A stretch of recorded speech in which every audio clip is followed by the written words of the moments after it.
प्रश्न है, साधारण मनुष्य की स्थिति कैसी होती है? महर्षि कहते हैं, जैसा मैंने अभी कहा, वो पदार्थों को स्वयं से बाहर देखता है। वो जगत से स्वयं को भिन्न देखता है तथा अपने आश्रयभूत गहन सत्य से एवं जिसे वो देखता है उससे भी स्वयं को भिन्न अनुभव करता है। जिसने अपने अस्तित्व का परम सत्य पा लिया है, वो मनुष्य देखता है कि वो परम सत्य जैसे उसके अस्तित्व का वैसे ही पूरे विश्व का भी मूल है। वस्तुतः वो एक सत्य सब जीवों की आत्मा तथा सब अनित्य एवं परिवर्तनशील पदार्थों का अंतिम अधिष्ठान रूप शाश्वत एवं अपरिवर्तनशील तत्व है। प्रश्न है, ज्ञानी में अहम अपने शुद्ध रूप में प्रकट होने के कारण सत्य जैसा दिखता है। क्या मेरा ये कथन ठीक है? महर्षि, ज्ञानी में या अज्ञानी में किसी भी रूप वाली अहम वृत्ति स्वयं में एक अस्थायी अनुभव ही है। लेकिन चूंकि अज्ञानी मोह से जागृत अवस्था एवं जगत को सत्य समझता है, उसे ये अहम वृत्ति भी सत्य जैसी दिखती है। अज्ञानी ज्ञानी को भी दूसरे जीवों की तरह कर्म करता हुआ देखता है, इसलिए वो ज्ञानी के संबंध में भी किसी तरह के व्यक्तित्व का आरोपण करने के लिए बाध्य होता है। प्रश्न, तो ज्ञानी में अहम वृत्ति किस तरह कार्य करती है? महर्षि, उसमें वो कार्य करती ही नहीं। ज्ञानी का सत्य स्वरूप हृदय है, क्योंकि उपनिषद जिसे प्रज्ञान कहते हैं, उस भेद रहित शुद्ध चैतन्य के साथ वो एक रूप होता है। प्रज्ञान वस्तुतः निरपेक्ष सत्य ब्रह्म है, प्रज्ञान से भिन्न ब्रह्म नहीं है। प्रश्न, क्या ज्ञानी में संकल्प और इच्छाएं होती हैं? महर्षि, साधारण मन रजस तमस अर्थात उत्तेजना और मूढ़ता गुणों वाला होता है, इसलिए वो अहंकारात्मक इच्छाओं तथा दुर्बलताओं से युक्त होता है। लेकिन ज्ञानी का मन शुद्ध सत्वरूप तथा निराकार होता है, जो सूक्ष्म विज्ञानमय कोश में रहकर कार्य करता है। ज्ञानी इसके माध्यम से जगत से संपर्क बनाए रखता है, इसलिए उसकी इच्छाएं भी शुद्ध होती हैं। प्रश्न, क्या ज्ञानी में देहात्म भाव है ही नहीं? उदाहरण के लिए, यदि आपको कोई जंतु काटे तो संवेदना नहीं होती? महर्षि, ज्ञानी तथा अज्ञानी दोनों में देहात्म बुद्धि और संवेदना समान रूप से होती है। फर्क केवल इतना है कि अज्ञानी केवल शरीर को आत्मा मानता है, जबकि ज्ञानी जानता है कि सब कुछ आत्म रूप है, अर्थात ये सब ब्रह्म है। यदि पीड़ा है तो रहे, वो भी आत्मा का भाग है और आत्मा पूर्ण है। देहात्म बुद्धि से पर होने पर मनुष्य ज्ञानी बनता है। देहात्म भाव के बिना कर्तव्य तथा कर्म नहीं रह सकते, इसलिए ज्ञानी के लिए कर्म नहीं है, अर्थात वो कर्म नहीं करता। ये उसका अनुभव है, अन्यथा वो ज्ञानी नहीं है। लेकिन अज्ञानी ज्ञानी को देह के साथ एक रूप मानता है, जबकि ज्ञानी ऐसी गलती नहीं करता। प्रश्न: क्या ज्ञानी पाप कर सकता है? महर्षि: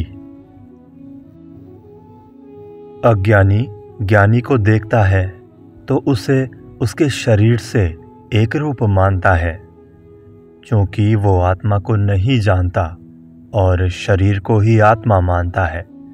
वो अपनी भूल का ज्ञानी पर भी आरोप करता है। इस तरह वो ज्ञानी को भौतिक आकार मान लेता है। अज्ञानी कर्ता न होने पर भी स्वयं को कर्ता मानता है, अर्थात शरीर की चेष्टाओं को अपने कर्म मानता है। इसी तरह वो ज्ञानी के शरीर को कर्म करते देख उसे कर्ता मानता है, लेकिन ज्ञानी सत्य जानता है और भ्रम में नहीं पड़ता। ज्ञानी की अवस्था का निर्णय अज्ञानी नहीं कर सकता, अतः ये प्रश्न केवल अज्ञानी को सताता है। ज्ञानी के लिए ये प्रश्न उठता ही नहीं। यदि मनुष्य करता है तो स्वतंत्रता से उसे ही कर्मों के प्रकार का तथा उनके फल का निर्णय करना चाहिए। आत्मा कर्ता हो ही नहीं सकता। इस प्रकार की विचारणा से कर्ता कौन है उसे ढूंढ निकालिए और आत्मा प्रकट हो जाएगा। प्रश्न: इसका अर्थ ये हुआ कि ज्ञानी को देखना उसे समझना नहीं है। हम ज्ञानी के शरीर को देखते हैं, उसके ज्ञान को नहीं। ज्ञानी को जानने के लिए मनुष्य को स्वयं ज्ञानी बनना चाहिए। महर्षि: ज्ञानी किसी को अज्ञानी नहीं मानता। उसकी दृष्टि में सभी ज्ञानी हैं।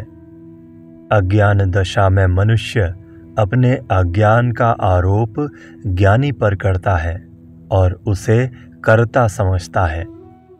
ज्ञान दशा में ज्ञानी आत्मा से भिन्न किसी वस्तु को नहीं देखता। आत्मा पूर्ण प्रकाशमय एवं शुद्ध ज्ञानमय है, इसलिए ज्ञानी की दृष्टि में अज्ञान है ही नहीं। इस प्रकार के आरोप को समझाने के लिए एक दृष्टांत दिया जाता है। दो मित्र पास पास सो गए। उनमें से एक ने स्वप्न में देखा कि वे दोनों लंबी यात्रा पर निकले हैं और दोनों को विचित्र अनुभव हुए हैं। जगने पर उसने इन घटनाओं को सुनाकर मित्र से पूछा कि क्या ये सही है या नहीं।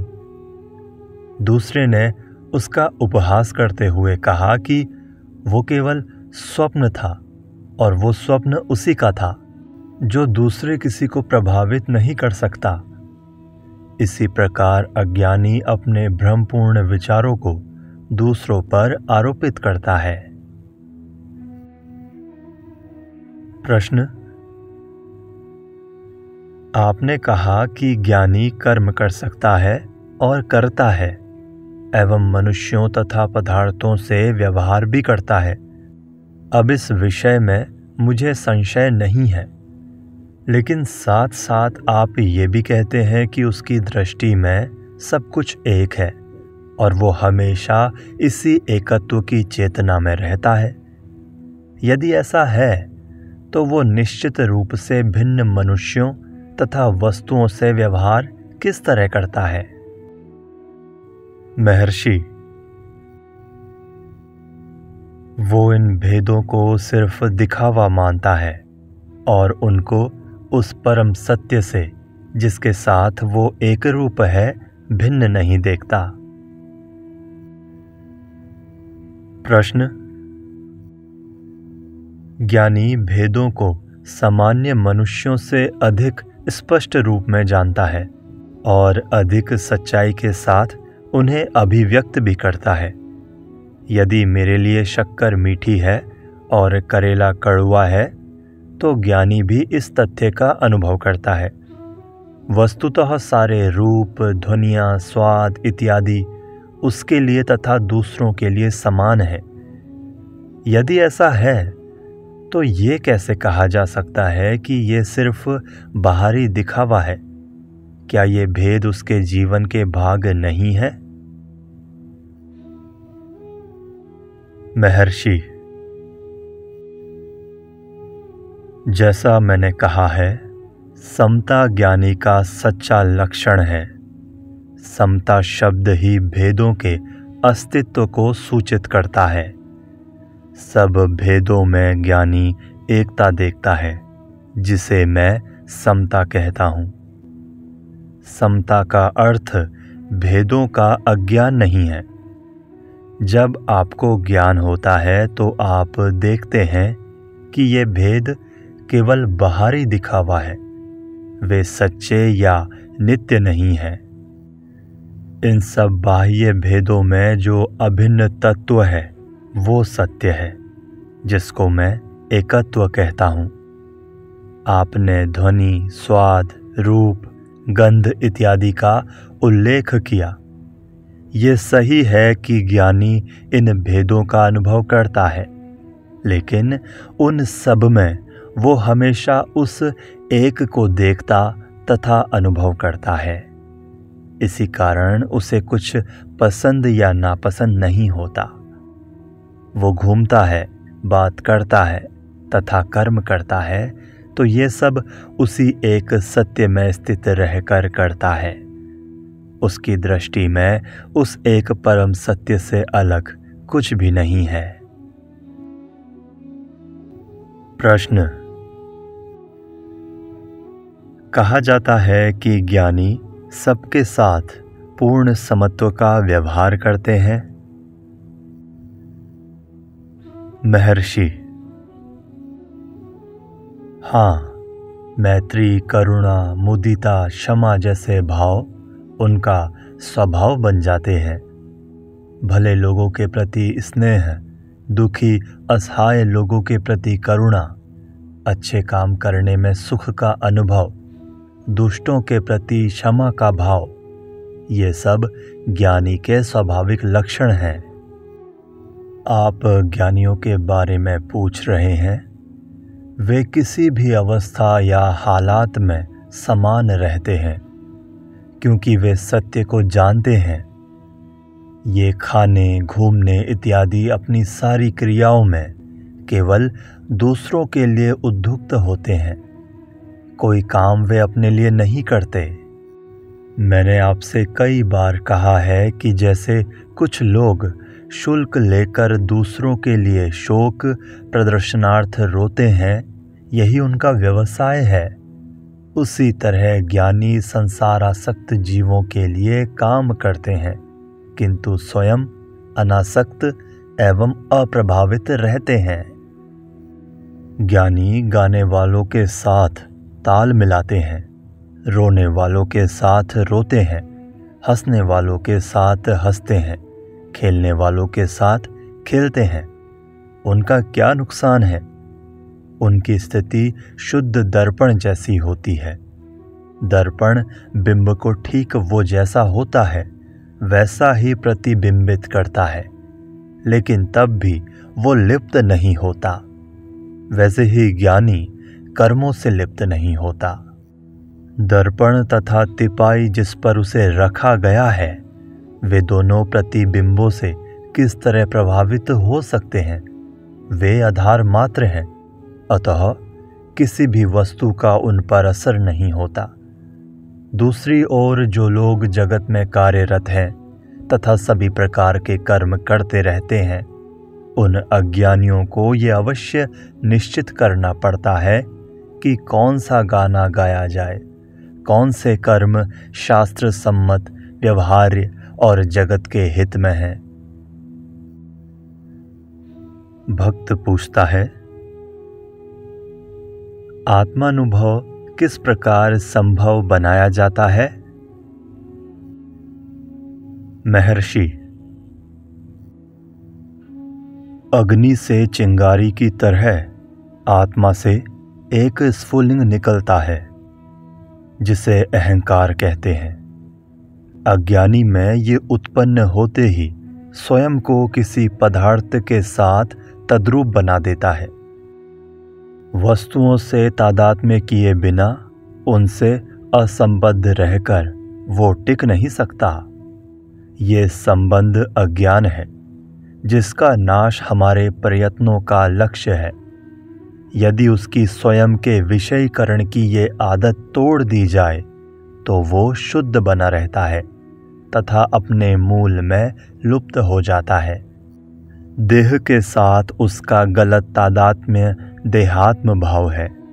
अच्छे परिणामों के पूर्व ये अवश्य जाना चाहिए। दो अवस्थाओं तथा दो विचारों के बीच में इस अहम का उसकी शुद्ध स्थिति में अनुभव किया जा सकता है। अहंकार उस जोंक की तरह है जो अपना पहला आश्रय तभी छोड़ती है जब वो अगले कदम का आश्रय पा लेती है।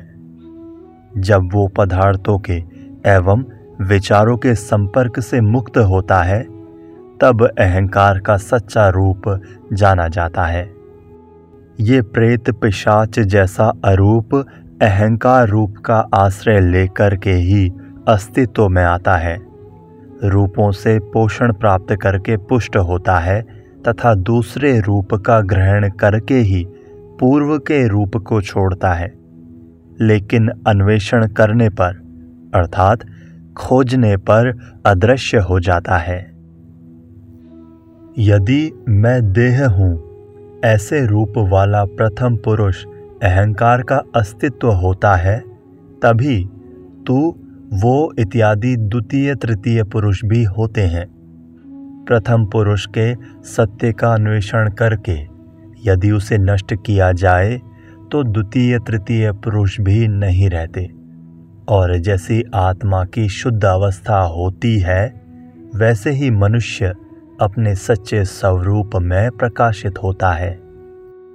मैं रक्त मांसमय शरीर हूँ, ये विचार ही वो एक सूत्र है जिसमें दूसरे विविध विचार पिरोए गए हैं। इसलिए यदि ये मैं कहाँ है इस प्रकार तलाश करते हुए भीतर की ओर मुड़कर देखें तो अहम विचार के साथ सब विचार समाप्त हो जाएंगे और तब आत्मा अपने आप प्रकाशित होगा। प्रश्न: आत्मानुसंधान अन्य पद्धतियों से अधिक सीधी पद्धति क्यों है? महर्षि: अपने आप से अभिन्न केवल पूर्ण शाश्वत परम आत्मा में निष्ठा ही शरीर से आबद्ध जीव के लिए भवसागर से पार जाने का एकमात्र नाव है। अहंकार का नाश ही सत्य है। अहंकार की पहचान की तलाश करके उसे नष्ट कर दीजिए। क्योंकि अहंकार कोई वास्तविक सत्ता नहीं है, वो अपने आप अदृश्य हो जाएगा और सत्य स्वयं प्रकट होगा। ये सीधी पद्धति है और सब पद्धतियां अहंकार को बनाए रखती हैं।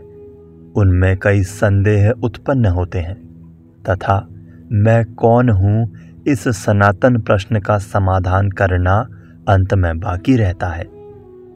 किंतु इस पद्धति में अंतिम प्रश्न ही एकमात्र प्रश्न है और उसे प्रारंभ में ही उठाया जाता है तथा इसमें अन्य किसी साधना की आवश्यकता नहीं है। इससे बड़ा कोई रहस्य नहीं कि स्वयं सत्य होकर हम सत्य की तलाश में हैं। हम सोचते हैं कि हमारे सत्य को कोई आवरण छिपाए हुए है जिसे हटाना जरूरी है। ये हास्यपद है। एक दिन आएगा जब आप अपने प्रयत्नों पर हंसेंगे। जो हंसने के दिन होगा वो अभी और यही है। प्रश्न: ये अहम विचार मुझ में प्रकट तो होता है पर मैं आत्मा को नहीं जानता। महर्षि: ये सब मानसिक ख्याल हैं। इस समय आप एक गलत अहम से तादाद में कर रहे हैं जो अहम विचार है। इस अहम विचार का उदय अस्त होता रहता है, लेकिन अहम का जो सच्चा अर्थ है वो उदय अस्त से पर है।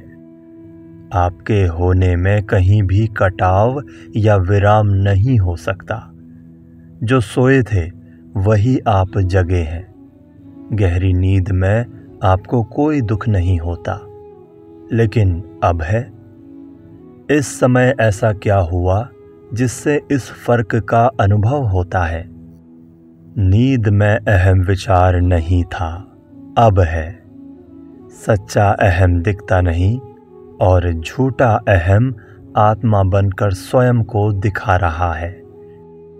ये मिथ्या अहम आपके सच्चे अहम के ज्ञान का विरोधी है। तलाश कीजिए कि ये झूठा अहम कहाँ से उत्पन्न होता है, तब वो लुप्त हो जाएगा। तब आप वस्तुतः जो हैं, पूर्ण सत्ता हैं, वो ही रहेंगे।